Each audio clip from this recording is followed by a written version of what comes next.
کیا اس فریب کی بنیاد پر آپ ایک مستحکم ریاست قائم کر سکتے ہیں؟ پاکستان سے نکلنے والے لوگوں کی تعداد تاریخی سطح پہ سب سے زیادہ ہے۔ فراڈ ہوا 8 اور 9 فروری کی رات، اس فراڈ کو بے نقاب کیا جائے۔ پاکستان کی عوام اور پاکستان کے اداروں کے درمیان اگر کوئی خلیج پیدا کرتا ہے تو وہ انتہائی بڑا پاکستان کا دشمن ہے۔ مجھے پورا یقین ہے کہ ہم انصاف لیں گے۔ میں اپنے عوام کا جو اعتماد ہے اس کو برقرار رکھوں گا، کسی کو اس کو چرانے نہیں دوں گا۔ عوام کے ووٹ کے لیے ہم لڑتے رہیں۔ کہاں ہیں شریعت کے ماننے والے؟ کہاں ہیں چار دیواری کا تقدس رکھنے والے؟ قانون کو مزید تبدیل کر کے یہ کہا گیا کہ ریٹائرڈ جج الیکشن کمیشن چن کر لگائے گا۔ ہمارا تو مقدمہ ہی الیکشن کمیشن کے خلاف ہے، ہمارا تو ملزم ہی الیکشن کمیشن ہے۔ وہ اس وقت کن ہاتھوں میں ہے اور ہم کس جانب بڑھ رہے ہیں؟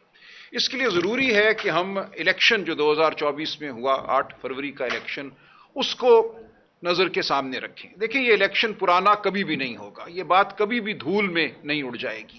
اس دن جو ہوا وہ پاکستان کی تاریخ کا ایک اہم ترین واقعہ تھا۔ پاکستان کی عوام نے تمام تر جبر، تمام تر تشدد، خوف کے باوجود باہر نکل کر ایک عظیم ووٹ جو ہے وہ ڈالا۔ ایک ایسا ووٹ تھا جس کی شاید کسی کو بھی توقع نہیں تھی۔ لوگ سمجھتے تھے پی ٹی آئی کی شاید 12 سیٹیں آئیں گی، 14 آئیں گی۔ اس دن دیکھا آپ سب نے کہ 170 سیٹیں ہماری نیشنل اسمبلی میں آئیں۔ اور اس دن جو ہوا 8 اور 9 فروری کی رات، وہ ایک شرمناک واقعہ ہے۔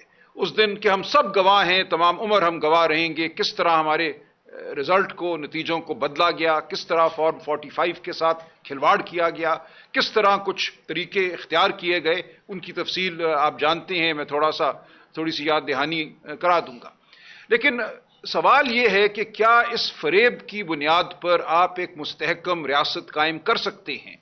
آج ہم روز سنتے ہیں کہ معیشت کے لیے کوئی پلان بنایا جا رہا ہے۔ کبھی کوئی پروفیسر ڈرکون صاحب آتے ہیں، پھر ان کا پلان مسترد ہو جاتا ہے، پھر کہا جاتا ہے کہ اب کسی اور سمت ہم چلیں گے۔ ڈار صاحب کوئی نیا نسخہ نکال کر لائیں گے جس سے ملک جو ہے ترقی کی راہ پہ دوڑنا شروع ہو جائے گا۔ یہ سب خام خیالی ہے۔ فریب کی بنیاد پر کھڑی عمارت جو ہے وہ اس نے ڈھیر ہونا ہی ہے، اس نے زمین بوس ہونا ہی ہے۔ ایسا نہیں ہو سکتا کہ آپ پاکستان کے عوام کو دھتکاریں، پاکستان کے عوام کی جو آواز ہے اس کو سلب کریں، پاکستان کے عوام کو حقیر جانیں اور پھر یہ سمجھیں کہ پاکستان کی جو عوام ہے، پاکستان کے جو نوجوان ہیں، وہ جذبے کے ساتھ، لگن کے ساتھ آپ کے شامل کار ہوں گے۔ اس وقت تمام جو ہمارے سامنے آ رہے ہیں اعداد و شمار، پاکستان سے نکلنے والے لوگوں کی تعداد تاریخی سطح پہ سب سے زیادہ ہے۔ پاکستان آج دنیا کے ان 2-3 ممالک میں ہے اوپر سے جہاں سے لوگ باہر نکلنے کی کوشش کر رہے ہیں، ویزے لے رہے ہیں، غیر قانونی طریقوں سے باہر نکل رہے ہیں۔ تو آپ نے پوری ایک قوم کو دھتکارا ہے۔ قوم کو دھتکار کر آپ قوم کی فلاح نہیں کر سکتے، آپ ریاست کی فلاح نہیں کر سکتے۔ اس لیے ضروری ہے کہ ہم یہ تقاضا کرتے رہیں کہ جو فراڈ ہوا 8 اور 9 فروری کی رات، اس فراڈ کو بے نقاب کیا جائے۔ اس فراڈ میں جو کردار شامل تھے ان کرداروں کو سامنے لایا جائے، ان کو کیفر کردار تک پہنچایا جائے۔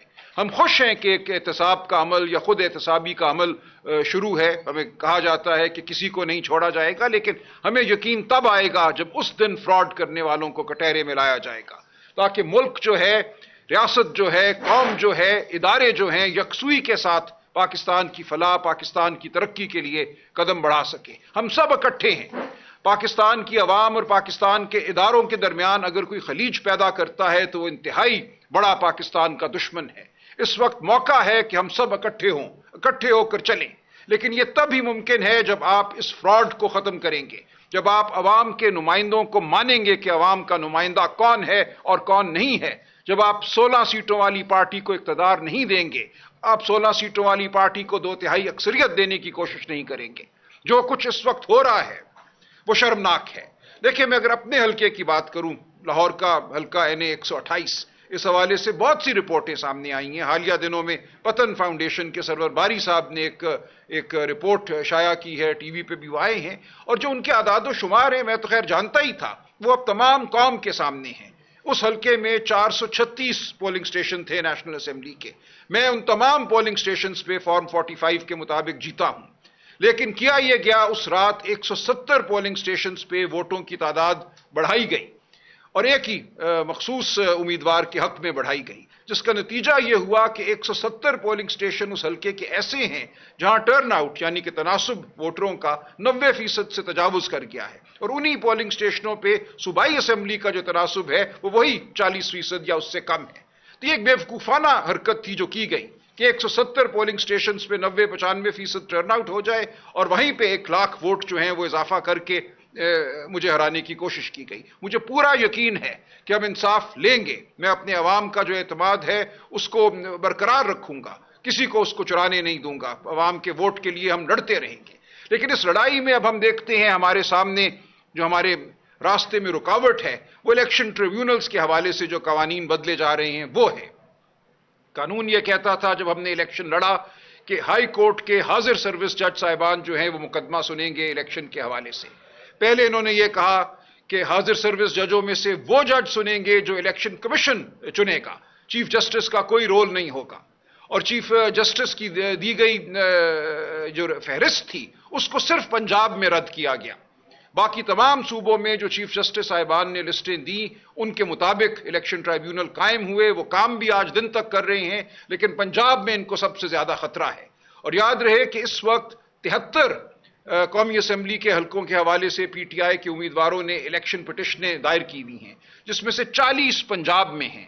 اسی طرح صوبائی حلقوں کے حوالے سے پنجاب میں 43 پٹیشنیں چل رہی ہیں، یعنی کہ یہ تقریباً 85 حلقے ہیں، 85 سیٹیں ہیں جن کے مقدمات پی ٹی آئی کے امیدواروں کے صوبہ پنجاب میں چل رہے ہیں، اور ان کو پنجاب ہی سے سب سے زیادہ خطرہ ہے، کیونکہ وہاں اگر ہمیں حق اپنا ملتا ہے، وہاں اگر جھوٹ اور سچ میں کی تفریق جو ہے وہ واضح ہوتی ہے تو بڑے بڑے برج گریں گے۔ میرے ساتھ والا حلقہ میاں نواز شریف کا تھا، جہاں یاسمین راشد صاحبہ، ڈاکٹر یاسمین راشد بہت بڑی اکثریت سے جیتی۔ ہر ایک بچہ جانتا ہے کہ اس رات 3 بجے آر او صاحب کو جو اس حلقے کے تھے ان کو تبدیل کیا گیا، ان کو ہسپتال پہنچا دیا گیا کیونکہ اس مرد حق نے بے ایمانی کرنے سے انکار کیا تھا۔ 3 بجے ایک نیا آر او مقرر ہوتا ہے اور وہ تمام جو نتیجہ تھا اس کو تلپٹ کرتا ہے۔ اسی طرح میرے حلقے میں ہوا، مجھے اٹھا کے گردن سے دبوچ کر باہر پھینکا گیا آر او کے دفتر سے۔ میری اہلیہ میری الیکشن ایجنٹ تھی، ان کے ساتھ بھی یہی سلوک ہوا۔ کہاں ہیں شریعت کے ماننے والے، کہاں ہیں چار دیواری کا تقدس رکھنے والے؟ اس دن جو شرمناک واقعہ ہوا اس کا میں پیچھا تمام عمر کروں گا، میں نہیں چھوڑوں گا ان لوگوں کو جنہوں نے اس دن ہمارے ساتھ یہ بدسلوکی کی، اور میرے حلقے کے لاکھوں لوگوں نے جنہوں نے ووٹ دیا، میرا 1,60,000 ووٹ تو یہ مانتے ہیں۔ ان تمام ووٹروں کو میں کیا جواب دوں؟ آج بھی آتے ہیں، میرا گریبان تھامتے ہیں اور کہتے ہیں ہمارے ووٹ کا کیا ہوا؟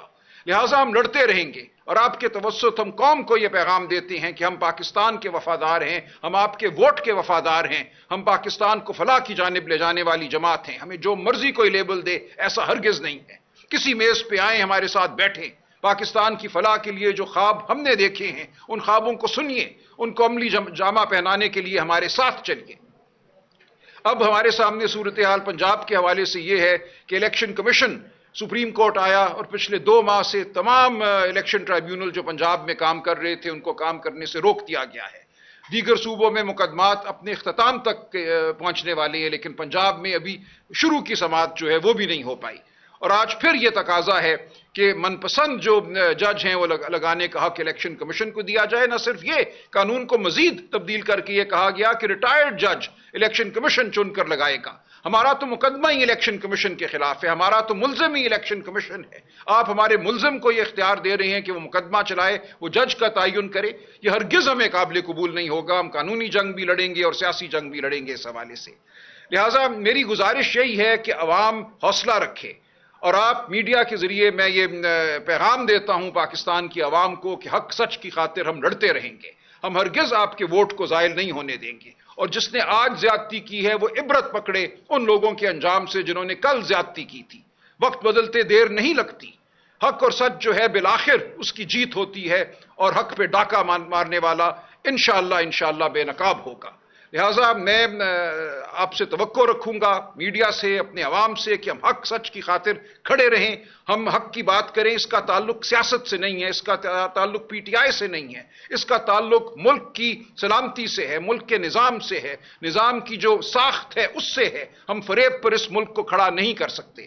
لہٰذا آپ آئیے، ہماری جد و جہد کا حصہ بنیے، پی ٹی آئی کی خاطر نہیں، پاکستان کی خاطر، پاکستان کی عوام کی خاطر۔ میں آپ کا شکریہ ادا کرتا ہوں۔ میرے ساتھ بیٹھی ہیں محترمہ مہربانو قریشی صاحبہ، یہ اپنے حلقے کے حوالے سے اور خواتین جو بڑی تعداد میں پی ٹی آئی کی امیدوار تھیں ان کے ساتھ کیا ہوا اس حوالے سے کچھ گفتگو کریں گی. تیمور ملک صاحب بھی آپ سے بات کریں گے جو معاملات ان کے حلقے میں ہوئے اور عمومی طور پہ جو اس وقت صورتحال ہے الیکشن 2024 کے حوالے سے گزارشات کریں گے. شعیب شاہین صاحب بھی ہیں, بسرا صاحب بھی ہیں, سب مختصر گفتگو کریں گے. کرنا چاہوں گا بڑی زیادتی ہوگی اگر ہم کراچی کی بات نہ کریں. ہم پنجاب کا ذکر تو بہت کرتے ہیں. سب سے بڑا ڈاکہ شاید اگر بطور شہر کہیں پڑا ہے تو وہ کراچی شہر ہے. وہاں پہ کم از کم ہم کہتے ہیں ہمارے 18 ایم این اے جو ہیں ان کو محروم کیا گیا, جہاں اور 40 کے قریب ایم پی اے جس کے ووٹ 10,000 تھے اس کو 1,10,000 کر دیا گیا. ایسا بڑا ڈاکہ شاید پورے پاکستان میں کہیں نہیں پڑا. میں اپنے حلقے کی بات کرتا ہوں, دیگر حلقوں کی بات کرتے ہیں, لیکن ایک لمحے کے لیے بھی ہمیں کراچی کو نظر انداز نہیں کرنا چاہیے. کراچی میں ایک بہت بڑا سانیہ ہوا ہے, عوام کے ووٹ کو مسترد کیا گیا ہے, اور کراچی کی جنگ بھی ہم اسی طرح لڑیں گے جیسے پنجاب کی جنگ اور دیگر صوبوں کی جنگ ہم لڑتے ہیں. نہیں دیکھیں, ہم تو کہہ چکے ہیں یہ فوج کا اندرونی معاملہ ہے, اور ہم نہیں دیکھیں ہم خیر مقدم کرتے ہیں جو بھی احتساب کا عمل فوج کرنا چاہے. اور ہم تو یہ کہتے ہیں فیض حمید ہی کیوں, 1990 کا الیکشن اصغر خان کیس میں ہم نے دیکھا تھا, تب سے اور اس سے پہلے سے یہ ہو رہا ہے. ہر الیکشن میں مداخلت ہوتی ہے, ادارے کی جانب سے مداخلت ہوتی ہے. فیض حمید نہ پہلے نہ آخری افسر تھے اس عہدے پر جنہوں نے مداخلت کی. لہٰذا سب کو ہم کہتے ہیں کٹہرے ملائیں اور پاکستان کے عوام کو ان کا حق. دیکھیں نہیں, ہمارا بطور جماعت کوئی تعلق نہیں ہے. وہ بالکل اپنے لیے وکیل جس کو کرنا چاہیں گے وہ کر لیں گے. بطور جماعت ہمارا اس معاملے سے دیکھیں یہ معاملہ تو بالآخر عدالتی ہے نا. جو یہ محروم کیا گیا 3 سیٹوں سے, یہ ایک عدالتی حکم کے ذریعے کیا گیا جو ہماری نظر میں سراسر غیر آئینی ہے, قانون کے خلاف ہے. جب ایک معاملہ الیکشن ٹرائیبیونل میں چلا گیا تھا, کوئی حق نہیں تھا الیکشن کمیشن کو کہ وہ کئی ماہ بعد ریکاؤنٹنگ کرے اور سپریم کورٹ کہے کہ یہ ٹھیک ہے. کم از کم 50 سال کی جو ہماری عدالتی نظیریں ہیں ان کے برخلاف ہے یہ فیصلہ. تو ہم یہ جدوجہد کرتے رہیں گے. اسی لیے ہم نے جو اپنا ایک آج درخواست دی ہے کہ ہمیں اعتماد نہیں ہے چیف جسٹس صاحب پہ, وہ اسی وجہ سے دی ہے. اس کے ساتھ ہی جو اور گفتگو بھی ہوئی القادر ٹرسٹ کیس کے بارے میں, ایک اور مقدمے میں خامخواہ کی بات ہوئی, تو ہم یہ سمجھتے ہیں کہ ہم کسی کے مرہون منت نہیں ہیں. ہمیں کسی نے یہ خیرات کے طور پہ ہماری سیٹیں نہیں دینی. ہم لڑ رہے ہیں, ہم لڑ کے جیتیں گے ان کو. ایسا نہیں ہے کہ ہم منتظر ہیں کہ کسی کی نظر کرم ہوگی تو ہمیں سیٹیں مل جائیں گی. یہاں یہ سمجھ لیا گیا ہے کہ جب تک نظر کرم نہ ہو کچھ نہیں ہو سکتا. ہم کر کے دکھائیں گے کہ نظر کرم کے بغیر بھی عوام کی جو آواز ہے اس کو سنا جا سکتا ہے, اس کو سنوایا جا سکتا ہے. یہ جو ایک تاثر ہوتا ہے کہ فیصلہ ہو گیا, لال لکیر لگ گئی, یہ ختم ہو گیا, فلاں ختم ہو گیا, ہم اس کو جھوٹ ثابت کر کے دکھائیں گے. ہم بتائیں گے کہ سچ کیا ہے, اور سچ کو کوئی اپنے فیصلے کے ذریعے رد نہیں کر سکتا. دیکھیں عدلیہ کے اندر آپ دیکھتے ہیں کہ بالکل ایک خواہش موجود ہے انصاف کرنے کی. ریزروڈ سیٹس کے معاملے میں یہ بات کھل کے سامنے آئی. ایسا نہیں ہے کہ اس قوم میں کوئی بھی نہیں چاہتا کہ انصاف ہو. پاکستان کی عوام انصاف چاہتی ہے. اداروں کے اندر بھی ہم سمجھتے ہیں لوگ انصاف چاہتے ہیں, عدلیہ کے اندر لوگ انصاف چاہتے ہیں. لہٰذا ہم ضمیر جھنجھوڑتے رہیں گے ہر انصاف پسند کا, اور ہمیں یقین ہے کہ بالآخر انصاف کی فتح ہوگی. ہم نے کسی سے انصاف جو ہے سوغات کے طور پہ نہیں لینا. نہیں ضروری نہیں ہے. دیکھیں کل جو کیس مقرر تھا سپریم کورٹ میں, ابھی شاید اطلاع آ رہی ہے کہ وہ نہ ہو, وہ اس حوالے سے ہے کہ جو پنجاب میں الیکشن ٹرائیبیونل قائم کیے گئے, جو چیف جسٹس شہزاد احمد خان صاحب نے نام دیے تھے, ان ناموں کو رد کرنے کا کوئی اختیار الیکشن کمیشن کو نہیں ہے. باقی تمام صوبوں میں چیف جسٹس صاحبان کے دیے ہوئے ناموں پر ہی مشتمل الیکشن ٹرائیبیونل کام کر رہے ہیں. تو ہمارا مطالبہ یہ ہے کہ اس مقدمے کو ایک ایسا بینچ سنے جس میں چیف جسٹس صاحب نہ ہوں. یہ ہم نہیں کہہ رہے کہ اس کو ضرور 25 اکتوبر کے بعد سنا جائے, اس سے پہلے سن لیا جائے, بلکہ ہم تو چاہتے ہیں کہ جلدی ہو تاکہ یہ مقدمات ہمارے چل سکیں, کیونکہ اسٹے آرڈر ہے اس وقت. لیکن ایسا بینچ ہو جس پر ہمیں اعتماد ہو, اور ہم نے عدم اعتماد اس وقت صرف ایک شخصیت کے حوالے سے کیا ہے سپریم کورٹ میں. نہیں دیکھیں فرق کوئی نہیں بڑھتا جا رہا. اس میں تاخیر کی وجوہات میں ایک یہ بات شامل ہے کہ انہوں نے قانون سازی کی ہے. انہوں نے الیکشن ایکٹ 2017 میں ترمیم کر کے جو سپریم کورٹ کا مخصوص نشستوں کا فیصلہ ہے اکثریت کا, اس کو رد کرنے کی کوشش کی ہے. اس کے خلاف ہم سپریم کورٹ میں پٹیشن دائر کر چکے ہیں. ہمارا یہ موقف ہے کہ اس فیصلے کو رد نہیں کیا جا سکتا سادہ قانون سازی کے ذریعے. پاکستان کا آئین سپریم ہے. یہ بالکل ایک غلط تاثر ہے کہ پارلیمان سپریم ہے. جب آئین کی تشریح سپریم کورٹ کر دیتی ہے تو وہ تشریح سپریم ہے. لہٰذا ہم یہ کہہ رہے ہیں کہ آپ نے جو یہ قانون سازی کی ہے یہ بالکل بے فائدہ ہے. مخصوص نشستیں ہمارا حق ہے, وہ حق ہمیں سپریم کورٹ دے چکی ہے اور وہ ہم لے کر رہیں گے. اس لیے کوئی ہمارے اور سپریم کورٹ کے درمیان فاصلہ نہیں ہے. ہم پھر سپریم کورٹ کے سامنے کھڑے ہیں اس غیر آئینی قانون سازی کو رد کرانے کے لیے. تو انشاءاللہ یہ معاملہ آگے بڑھے گا. اس میں کچھ تاخیر ہے لیکن عوام کو حق ضرور ملے گا. یہ دیکھیں یہ ویسے میں کہہ دوں یہ خام خیالی ہے لوگوں کی کہ پارٹی کے اندر کوئی تفرقے ہیں. ایسی کوئی بات نہیں ہے. دیکھیں پارٹیوں کے اندر گفتگو ہوتی رہتی ہے. پارٹی بالکل متحد ہے ایک نظریے کے ارد گرد. پارٹی متحد ہے عمران خان صاحب کی قیادت کے پیچھے. لہٰذا یہ تمام چھوٹی باتیں ہیں, کون آیا کون گیا, اس سے کوئی فرق نہیں پڑتا. اس سے بہت زیادہ بڑے استعفے 8 فروری سے پہلے ہو چکے تھے لیکن عوام نے ووٹ دیا اور ان تمام استعفوں کو رد کیا. ان کی کوئی اہمیت نہیں. زبردست.